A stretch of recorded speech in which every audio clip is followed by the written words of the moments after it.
Hello అండి, అందరికీ నమస్తే. Welcome back to she was kitchen. ఈరోజు వీడియోలో నేను వేడి టమాటా రసం చాలా టేస్టీగా ఎలా చేయాలో చూపించబోతున్నాను.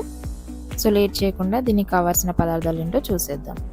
టమాటా రసం కోసం 6 టమాటాలు, 1 కట్ట కొత్తిమీర, కొద్దిగా కరివేపాకు, 1 టేబుల్ స్పూన్ జీలకర్ర, 1/2 స్పూన్ మెంతులు, 1/2 స్పూన్ మిరియాలు, 1 టేబుల్ స్పూన్ ధనియాలు, 4-5 వెల్లుల్లి రెబ్బలు, కొద్దిగా చింతపండు తీసుకోవాలి.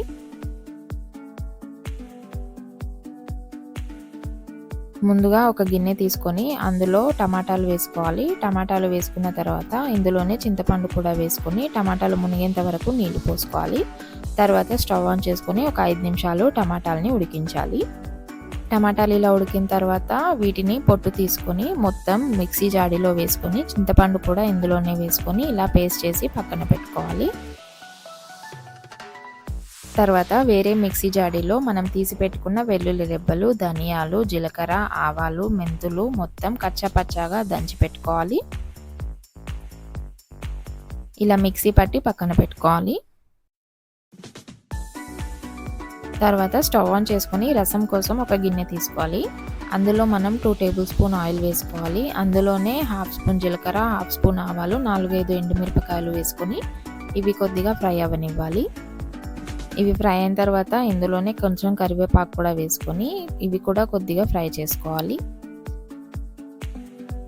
తర్వాత ఇందులో మనం ముందుగా పేస్ట్ చేసి పెట్టుకున్న మసాలాని వేసుకొని మసాలా పచ్చివాసన పోయేంత వరకు ఫ్రై చేసుకోవాలి.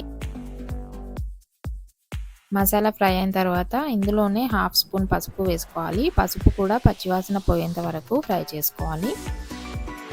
ఈ మసాలా బాగా ఫ్రై అయిన తర్వాత ఇందులో మనం ముందుగా పేస్ట్ చేసి పెట్టుకున్న టమాటా ప్యూరీని వేసుకోవాలి.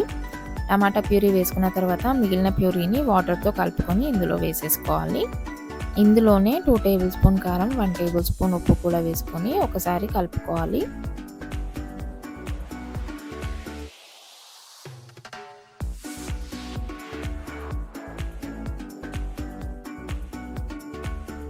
ఇలా కలుపుకున్న తర్వాత మనం ఎంత క్వాంటిటీ రసం చేయాలనుకుంటున్నామో అంత క్వాంటిటీలో వాటర్ పోసుకోవచ్చు.